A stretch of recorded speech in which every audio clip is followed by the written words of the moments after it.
राधे राधे। देखो भाई, बड़ी कड़वी बात है लेकिन सुननी पड़ेगी। तुम्हारी जिंदगी में जो आज दुखों का पहाड़ टूटा है ना, उसके लिए किसी दूसरे को दोष देना बंद कर दो। तुम्हारी बर्बादी का कारण कोई दुश्मन या तुम्हारा भाग्य नहीं है। तुम्हारी बर्बादी का सबसे बड़ा कारण तुम्हारी जीभी और तुम्हारी सोच है। सुबह से लेकर रात तक दूसरों की कमियां निकालना, पीठ पीछे बुराई करना और खुद को दूध का धुला समझना, यही वो जहर है जो तुम्हारी पूरी जिंदगी को दीमक की तरह चाट रहा है। अगर आज इस बात को नहीं समझे तो भटकते रह जाओगे, हाथ कुछ नहीं आएगा। अरे भाई, कभी बैठकर हिसाब लगाया है कि तुमने अपने जीवन के कितने कीमती घंटे दूसरों की बुराई करने में बर्बाद किए हैं?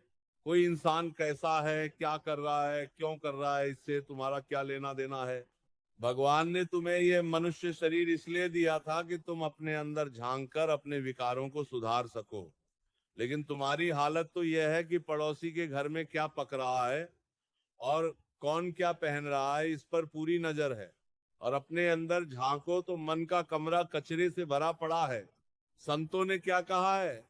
बुरा जो देखन में चला, बुरा न मिलिया कोई, जो मन खोजा अपना मुझसे बुरा न कोई। जब तक तुम दूसरों में गलतियां ढूंढते रहोगे, तब तक तुम्हारी अपनी तरक्की के रास्ते बंद रहेंगे। ऊर्जा वहां खर्च करो जहां से तुम्हारा कल्याण हो सके, न कि दूसरों की टांग खींचने में। यह जुबान जो मिली है ना, ये बहुत बड़ी ताकत है। इससे किसी का जीवन संवर भी सकता है और किसी का बना बनाया घर उजड़ भी सकता है। तुम किसी को एक मीठा बोल नहीं बोल सकते, लेकिन कड़वी बातें सुनाने में सबसे आगे रहते हो। अरे, जो शब्द तुम्हारे मुंह से निकल गया वो वापस नहीं आ सकता। और याद रखना, प्रकृति का हिसाब बड़ा पक्का है। आज जो जहर तुम दूसरों के लिए बोल रहे हो, घूम फिरे कर वही जहर तुम्हारी अपनी जिंदगी में लौट कर आएगा। इसलिए अपने शब्दों को तौलना सीखो। अगर किसी की मदद नहीं कर सकते तो कम से कम किसी का दिल तो मत दुखाओ। जिस दिन तुम्हारी जुबान पर नियंत्रण आ गया, आधी परेशानियां तो उसी दिन खत्म हो जाएंगी। लोग भाग रहे हैं शांति की तलाश में।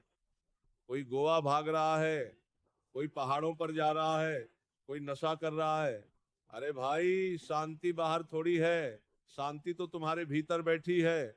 जब तक मन में ईर्ष्या, द्वेष और अहंकार भरा रहेगा, तब तक दुनिया के किसी कोने में चले जाओ, चैन नहीं मिलने वाला।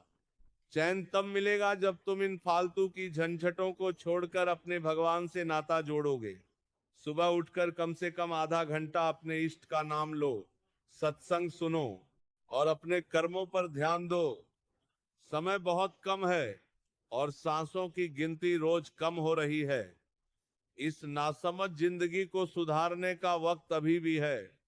आज से यह कसम खा लो कि ना किसी की बुराई करोगे और ना ही अपनी फालतू ऊर्जा बेकार के कामों में लगाओगे।